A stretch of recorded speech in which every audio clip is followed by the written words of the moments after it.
Eagle பர்னிச்சரில் festival of discount sale. உலகத்தரம் வாய்ந்த பர்னிச்சர்கள் என அனைத்தும் சென்னையிலேயே மிக குறைந்த விலையில். மூத்த பத்திரிகையாளர் திரு டிவி சோமு அவரிடம் பேசுவோம். இணைப்பில் வந்து மிக்க நன்றி திரு சோமு. இப்போ செயல் வீரர்கள் கூட்டத்தில் விஜய் வச்ச விமர்சனங்களுக்கு முதல் முறையாக பதிலடி கொடுத்திருக்கிறார் திரு எடப்பாடி பழனிசாமி.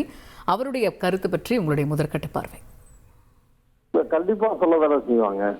இப்ப திமுகங்கிறது வந்து நிரூபிக்கவே படாத ஒரு வாக்கு வங்கி தான். அது எந்த அளவுக்கு வரும் அப்படிங்கிறது மிகப்பெரிய கேள்விக்குறி. இப்போ ஊடகங்கள்ல தான் வந்து பெருசா வந்து இங்க 25%, அங்க 45% பல பேர் பேசுறாங்களே தவிர, அரசியல் தலைவர்களுக்கு அவங்க ரொம்ப கூர்ந்து கவனிப்பாங்க. இதுக்கான விஷயங்கள் எவ்வளவு வரும் அவங்களுக்கு ஆதரவுங்கிறது தெரியும்.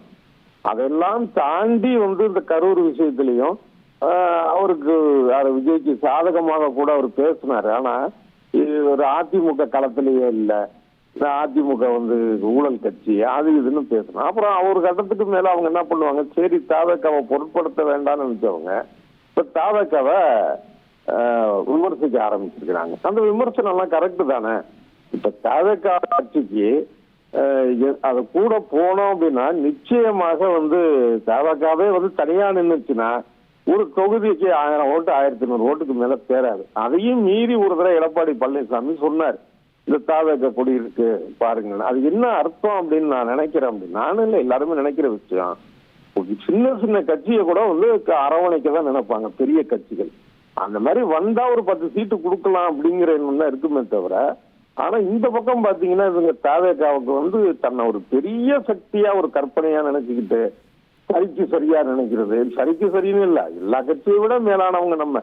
இப்பயே விஜய் வந்து உட்கார்ந்து இருக்கிற பனையூர் சேர்ல அது வந்து சிஎம் சேர்னு நினைக்கிறாரு. அதே மாதிரி அவங்க சுத்தி இருக்கிறவர்களும் ஏற்றி விடுறாங்க. அதே வார்த்தைகளை பத்திரிகையாளர்ங்கிற பெயரு உள்ள பல பேரும் ஊடகத்துல பேசுறாங்க. இதெல்லாம் சேர்ந்து விஜயை வந்து ஒரு மாதிரி கொண்டு போயிடுச்சு.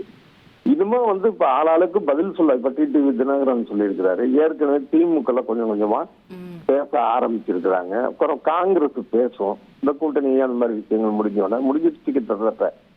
அப்ப இதுக்கப்புறம் தான் அவர் அந்த கற்பனையிலிருந்து வெளிவரக்கூடிய அளவுக்கு பேச்சுக்கள் இருக்கும். மற்றவங்க இதை எதிர்கொண்டுதான் அவர் ஆகணும்.